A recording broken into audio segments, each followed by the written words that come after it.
Le mot recherche. En sciences, en technologie, en technique et ailleurs, il y a ce mot recherche. C'est un mot merveilleux, bien sûr. Au lieu de se contenter passivement de ce qu'on a, on fait l'effort d'une certaine activité et l'on cherche, plutôt d'ailleurs qu'on ne recherche, on cherche autre chose, sous-entendu quelque chose de mieux. Tous les métiers sont l'occasion de faire de la recherche, mais je ne sais pas pourquoi les sciences quantitatives se sont un peu accaparées ce mot, au point que l'on ne spécifie même plus recherche scientifique. Alors, la recherche sera-t-elle l'apanage de la science, et des sciences quantitatives en particulier? Non, il y a de la recherche presque partout. La technologie, d'ailleurs, est par définition de la recherche. Le mot technologie est composé en effet du mot techné, ce qui signifie faire, et du mot logos, le suffixe, qui veut dire étudier, rechercher. La technologie, par conséquent, c'est la recherche d'amélioration de la technique. Et là est la définition qui a été donnée par l'Académie royale des sciences de Belgique.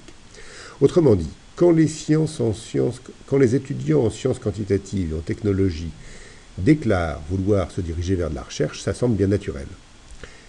Est-ce que les techniciens peuvent faire de la recherche?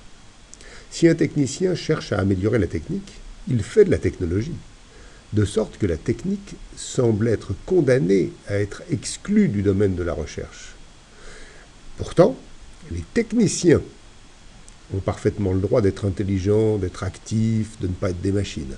D'ailleurs, Confucius disait que l'homme n'est pas un ustensile. Contrairement à une cruche, l'homme n'a pas une seule fonction, mais plusieurs. Autrement dit, la technique n'a pas d'intersection avec la recherche, mais les techniciens peuvent faire autant de recherches qu'ils veulent. D'ailleurs, on peut être technicien et musicien, technicien et philosophe, de même qu'on peut être scientifique et potier, par exemple. Voilà. Pour la science quantitative, le problème est inverse.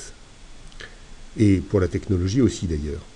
Cette fois, c'est une sorte de pléonasme que de parler de recherche scientifique ou de recherche technologique, puisque les sciences quantitatives sont par définition une recherche et que la technologie aussi est une recherche.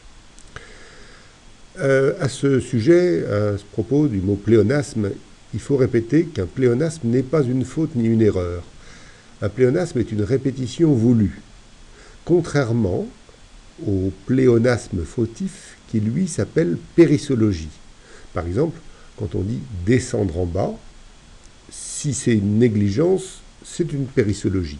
Si c'est voulu, par une forme poétique, par exemple, à ce moment-là, c'est un pléonasme, mais ça n'est pas une faute.